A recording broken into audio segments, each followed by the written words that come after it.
What's going on, Sports Game Vision World? Hank is back in the building with you, talking a little bit about Karrion Kross and Scarlett Bordeaux. Both of them have let their contracts expire, or the company has let their contract expire.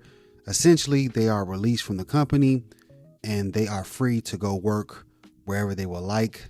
Any other promotion, they're able to pick up bookings and wrestle and do whatever they would like to do to make some income. Now that WWE has let them go, I think is a big mistake.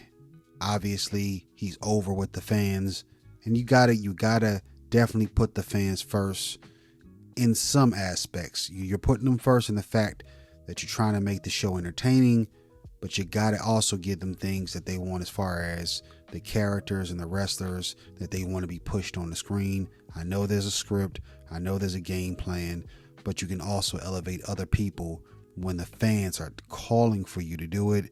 But either way, Scarlett and Karrion have been released before under the Vince McMahon era. Remember, Karrion was a 2-time NXT champion. Then he was on the main roster. Vince called him, when he got called up, Vince put him in that stupid helmet and changed the character. And it almost seemed like Vince was purposely doing things to NXT talent during that time. But either way, he was released not that far after, him and his wife and manager on screen. But he was brought back once Triple H took over creative control and whatever other titles he holds within the WWE TKO company. And he was not really given a lot. Honestly, a lot of things didn't work out. I know he was working with the Authors of Pain and their manager. I thought that faction had a great potential to be great, but it just didn't work out. But Karrion was able to still get over, and even within that faction, people were still like, oh, well, we see it. We know he can be a star, and he definitely is now. He's worked in plenty of other companies beyond WWE. He's worked in TNA, AAA, Lucha Underground, Global Force Wrestling, MLW, and various other promotions. So he has a lot of experience as Killer Kross. That's his page and YouTube page, and that's what he's probably going to go by as he goes in other companies. But yeah, I mean, it's crazy. Even his wife, she's very experienced. She's worked in all those same companies as well. Impact, now TNA, Ring of Honor, MLW, and various independent promotions as well. And in AAA, she has the most viewed video in the company when she went down there and did work in AAA. But, we're trying to figure out whether this is a work or a shoot. Is this real or is it fake? Now, it does look real because of the way he went out in SummerSlam and he gave his goodbyes. You kind of seen it on screen if you watched it. I forgot which day it was again, but when he wrestled Sammy and he took the L, that was an indication right there that he was probably gone. But he shook hands with his fans, so did his wife and on-screen manager Scarlett. It was pretty much a goodbye at SummerSlam when he left that ring and went into the backstage area.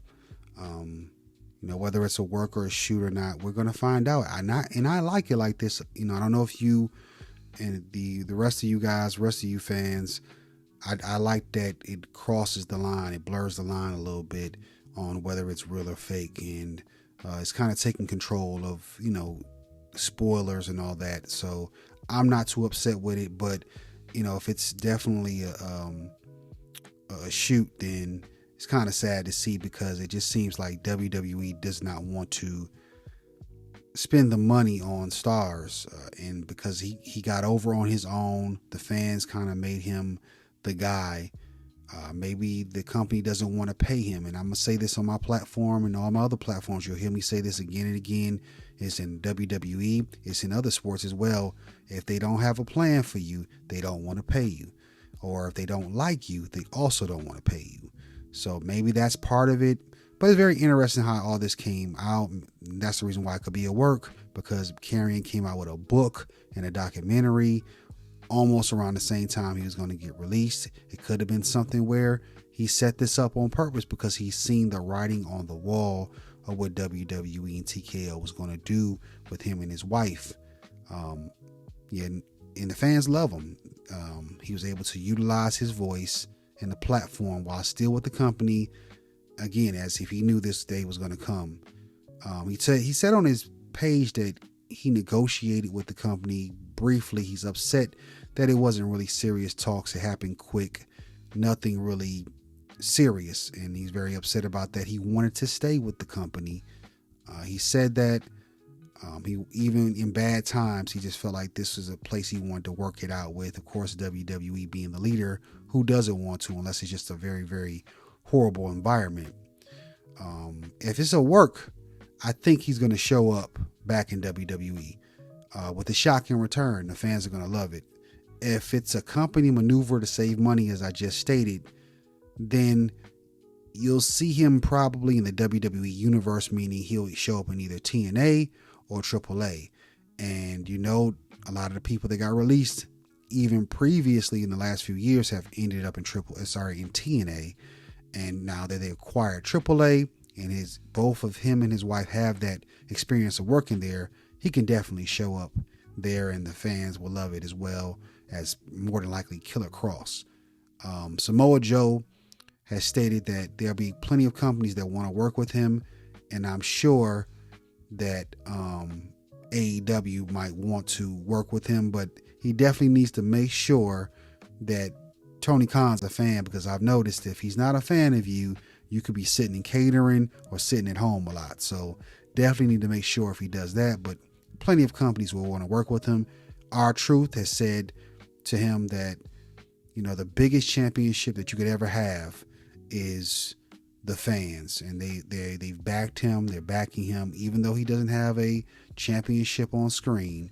He has the fan support, and that's the most important, which R-Truth had, and they brought him back. Obviously, it was a blunder to let him go, but the fans brought him back. And it's very interesting that this past week on Raw, they confiscated the "We Want Truth" signs from the fans. I'm not sure if they tried to throw people out or not, but they did confiscate the signs. They don't want the fans to hijack the show, but at the same token, you gotta let the fans have a voice, as long as it's not disrespectful or rude or crude or anything like that. Doing that show, the fans are getting to show what they want, and you gotta let them have that voice. You don't want to alienate the people that are supporting the company and spending money. But either way, let's see what happens. I do think that he's going to land on his feet. If he comes back, hopefully they put the rocket on his back. But let me know what you think in the comment section. Like, share, subscribe. Peace.